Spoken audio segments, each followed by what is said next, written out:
Moon Knight versus Black Panther. Moon Knight challenges Black Panther to a one-on-one duel to end the war. But with his army of zealots behind him, would Moon Knight's followers even accept defeat? And the Maker's Council can't be stopped so easily. The epic climax of the first year of Ultimate Black Panther. Ultimate Black Panther Volume 1, Issue 12. A diabolical genius known as the Maker created his ideal Earth by systematically preventing anyone from ever becoming a superhero. To rule his perfected Earth, he placed supervillains in charge of different regions, and together the Maker's Council quietly orchestrated the history of the world. Among them are Ra and Khonshu, who oversee Africa, all but the impenetrable isolated kingdom of Wakanda. To try to claim the last of the continent, Khonshu has taken on the name Moon Knight and built an army of zealots who worship him as God. Recently, King T'Challa was stabbed with an anti-vibranium dagger that left him plagued by dark dreams. His allies, Storm and Killmonger, sought out the Sorcerer Supreme for aid, but now, after months of war, Moon Knight has challenged Black Panther to a duel to end it once and for all. There has been a lot building around the mystery of living vibranium versus the anti-vibranium that Khonshu has been using, the prophecies of T'Challa's future, and now the looming face-off between T'Challa and Khonshu, bringing T'Challa to a critical point where he must make a choice. We are in the middle of a brutal fight between Khonshu and T'Challa, which feels more like a one-sided beatdown. The Black Panther relentlessly pounds Moon Knight, striking him repeatedly, with Khonshu's blood staining his hands. The Moon Knight soldiers look on without emotion, but Okoye and Shuri are visibly horrified. T'Challa's intent is clear: to show the people of Africa and Moon Knight soldiers that Khonshu is not a god, but merely a man. The Black Panther declares, "You are no god." Initially, T'Challa believed that defeating Khonshu would be enough to send this message. However, as the fight continues, something stirs deep within him, an overwhelming hatred fueled by the Vibranium itself. The Vibranium speaks to him, and T'Challa can feel is pure, unrelenting hatred. Shuri begs him to stop, pleading for him not to kill Khonshu, while Khonshu himself begs for mercy. But defeating Khonshu is no longer enough. This force, seemingly born of vibranium, drives T'Challa to take a darker path. Consumed by rage, T'Challa obeys a voice inside him, snarling, "A soul within me wants his flesh and blood," as he roars like an uncaged panther and strikes with savage ferocity. Ultimately, he kills Khonshu, tearing off his head and raising it under the bright full moon, commanding the Moonlight soldiers to kneel before him. This moment feels eerie, like a dream, hauntingly similar to the visions T'Challa has recently experienced. Yet even if it's only a vision, these experiences are changing the Black Panther. The question remains: is the Vibranium affecting him, driving him to kill, and reshaping him into something unrecognizable? T'Challa has experienced these visions before, and as he awakens, he seeks answers from Matron Imala of the Vodu-Khan, his supposed spiritual advisor to the throne. Yet the Black Panther does not trust Matron Imala, even though he keeps returning to her, hoping she holds the answer he cannot find elsewhere. Matron Imala asks, "Tell me, what did you see? What did you feel?" The Black Panther responds, "It's not what I saw, it's what I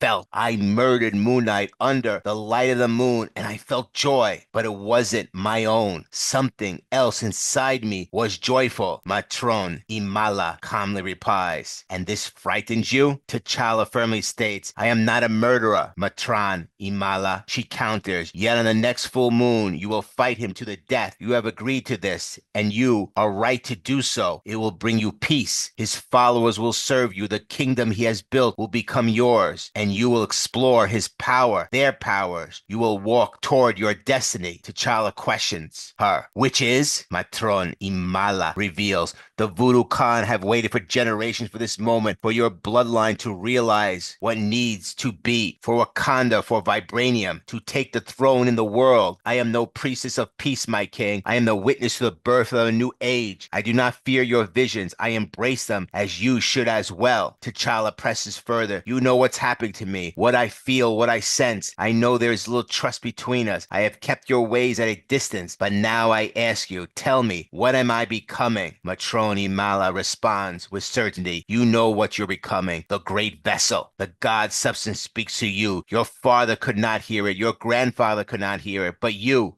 can hear it. T'Challa whispers. Vibranium. Imala smirks. A ridiculous word of science for something for greater. You and your rationalism have come to the water's edge. Beyond it lies the sea of truth and knowledge. T'Challa, tones sharpens. Imala, in honesty, what God do you serve? Matron Imala answers, the Vodu-Khan serve you, my king. The moon will rise and you will face Khonshu and Ra. No man is greater than his destiny. Let that guide you. I will pray for you. We then move to the next full moon, where the real fight between the Black Panther, T'Challa, and Khonshu's Moon Knight begins. On one side stands the army of Moon Knight. On the other, the villagers, Wakandans, and their people. They meet in the center of a ditch. The Black Panther, surrounded by Okoye, and the Dora Milaje, observes the scene and says, he comes with pageantry. Moon Knight says, I come with destiny. Okoye observes, he seems remarkably calm. Black Panther responds, I do not fear the Moon Knight. I fear what the Moon Knight will force me to do. They need to see his frailties, his vulnerabilities. Tonight, it's not about who the victor is. It's about how the victor is won. The Vibranium within T'Challa will whisper to him, urging to kill the Moon Knight. Moon Knight declares this will be the end of one age and the beginning of another. By spilled blood, the page shall turn. Moon Knight has seen his own visions, though they differ from those of the Black Panther. T'Challa says, Okoye, my queen, tell our people not to react, not to celebrate, and not to show distress. Tonight, we will show them what Wakanda is, unrelenting. For this land, I ask this land to guide my actions, as he takes dirt from the ground and rubs it on his shoulders. This moment symbolized the internal conflict within T'Challa, torn between his old ways of pacifism, avoiding war, and keeping Wakanda isolated, and the new T'Challa, driven by the Vibranium, who craves battle, seeks war, and is ready to kill. A battle looms not only between T'Challa and Moon Knight, but also within T'Challa himself. Before the battle, the Black Panther embraces Okoye. Moon Knight taunts. Does the Vibranium whisper to you, Black Panther? Does it give you dreams of victory? Perhaps it has led you to your death. As the Black Panther and Moon Knight stare each other down, it becomes clear that T'Challa's Vibranium does give him visions, dreams of both victory and death. Similarly, Moon Knight's anti-vibranium seems to grant him the same haunting dreams. However, unlike T'Challa, Moon Knight has fully embraced the voices in his head, surrendering to the influence of the anti-vibranium. The Black Panther says, let us see which of our dreams speaks the truth. Moon Knight responds, set your eyes on this moment. This is the first step in this continent's future, the end of limitations and the punishment of blasphemers. As the Black Panther stretches his shoulders, Moon Knight steps forward and declares, the moon shall see you fall. Moon Knight strikes forward, but his attack barely scratches the Black Panther. Okoye looks on with concern while Moon Knight's soldiers cheer loudly. Moon Knight taunts, under your armor, all there is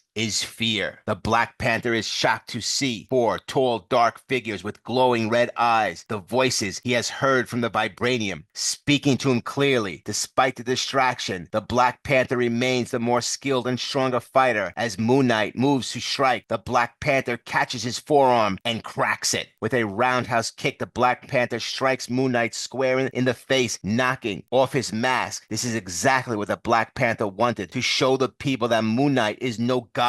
As requested, the villagers remain silent, not cheering, while Moon Knight followers look on in shock, their faith in him wavering. One of them mutters, impossible, as the Black Panther smirks in satisfaction. The voice speaks to the Black Panther, commanding him, kill him. These voices are not just heard, they are felt deeply, as if they are controlling him. The Black Panther raises his hand, and the Moon Knight stares in disbelief. A mysterious black figure within the Black Panther urges again, kill him. Moon Knight, desperate, exclaims, no, I was promised. Moon Knight had been seeing visions of his own victory, of himself defeating the Black Panther, but now it is evident he is completely overmatched. Moon Knight had spoken to the Black Panther, recounting what he had seen, and insisted that the Black Panther's dream was flawed. However, it is evident that Vibranium desires the Black Panther's victory. What unusual here is that in other universes, with the full moon empowering him, Moon Knight should at least be able to challenge the Black Panther? Could this outcome have been orchestrated by the Vibranium to ensure the Black Panther fulfills what it perceives as his destiny? As Moon Knight raises his arms and charges forwards with murderous intent, the Vibranium's influence on Black Panther intensifies, commanding him to strike and kill. But just as T'Challa prepares to deliver the fatal blow, a magical rope suddenly ensnares Moon Knight's arm, halting his advance. Still, there's no cheering from the villagers, and the Black Panther stands ready, poised to finish Moon Knight. The person wielding the ropes is Enan, the Sorcerer Supreme. Enan says, "You must be T'Challa. I am Enan. Your friends have told me a lot about you. No idea who this Moon guy is, but he doesn't matter. What matters is that you have Vibranium problem, and it may not be too late to save everything you believe in." For the last 5 issues, the Black Panther has been plagued by visions urging him to kill Moon Knight, driven by the influence of Vibranium. However, Storm, Killmonger, and Enan the Sorcerer Supreme have now arrived to intervene and stop him. Ironically, Enan doesn't recognize Moon Knight or understand his role as a pawn in this grand conflict, but he recognizes the Vibranium's deeper purpose. This scenario is the reverse of what happened in the previous issue, where a medic claimed ignorance of the Black Panther, but hinted at a potential Moon Knight god. Now it's becoming clear that the Vibranium is the true instigator. This fast-paced revelation sets the stage for an even greater clash. The Vibranium will spark a confrontation, forcing sides to be drawn between Black Panther, Enan the Sorcerer Supreme, Storm, and Killmonger. Choose your sides for the next arc. Ultimate Black Panther Volume 1, Issue 13. Next.